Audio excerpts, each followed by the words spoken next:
Have you ever just sat and thought? Really let a question walk into your mind without knocking?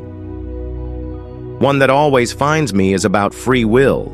We hear it's a gift, the ability to choose right from wrong. But what if it's more than just a choice? What if, in creating us, God didn't just hand us a gift, but placed a veil over our spiritual future? And he whispered, "I could know everything, but I'd rather not, because I don't want a puppet. I want you." What if free will isn't just about our power to choose, but about God's profound willingness to step back, to take his hands off the steering wheel of our spirit, not out of absence, but out of an invitation to genuine relationship?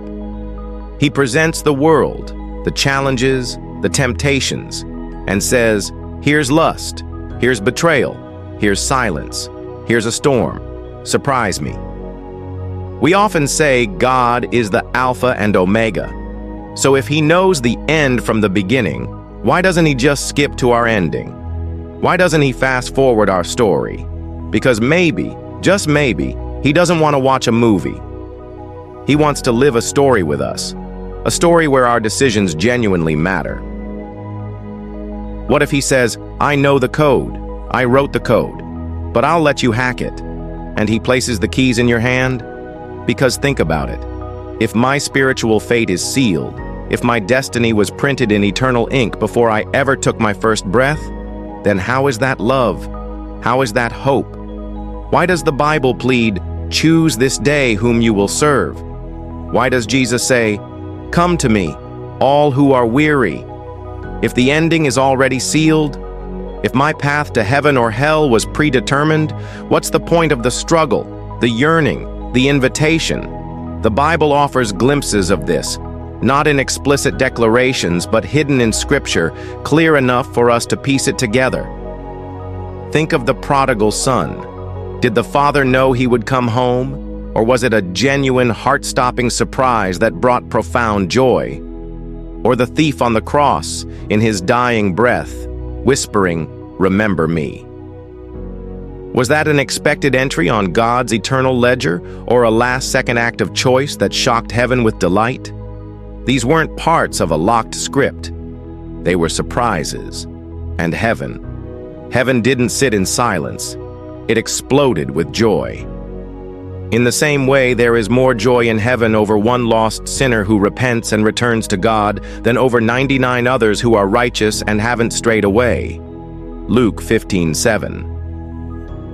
If heaven already planned hell for you, and you just turned to light as expected, then what's there to rejoice about?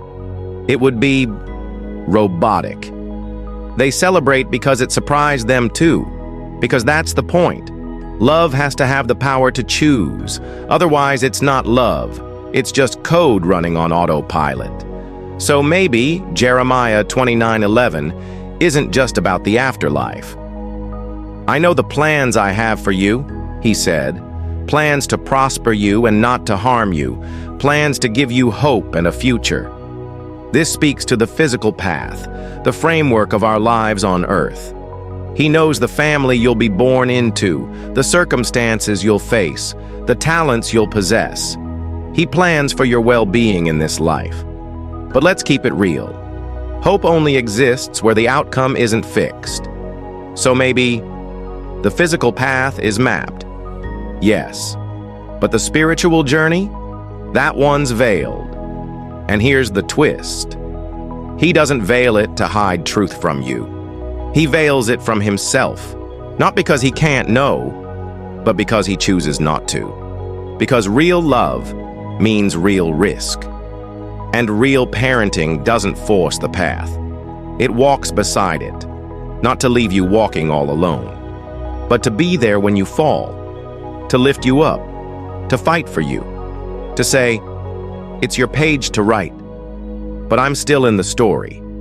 So he says, "Here is my gift, free will. And here are my rules. I put two paths before you. You have the power to steer it however you want. I will not bind you to a destiny. Choose wisely. Choose well. Surprise me."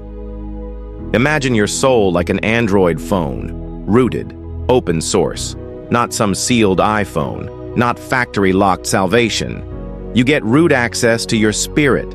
You can install light. You can uninstall darkness. You can soft reset your habits or brick your destiny.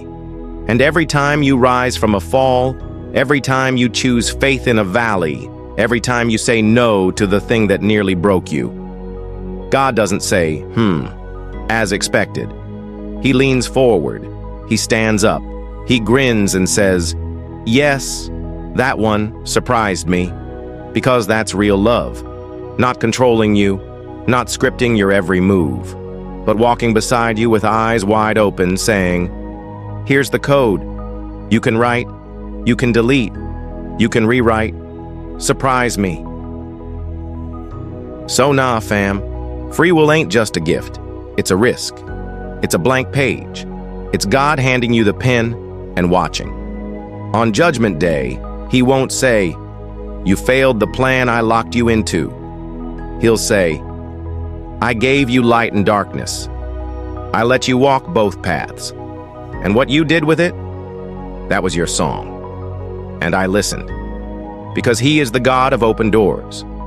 The author who lets you co-write the chapters. The king who says, I'm not here for puppets.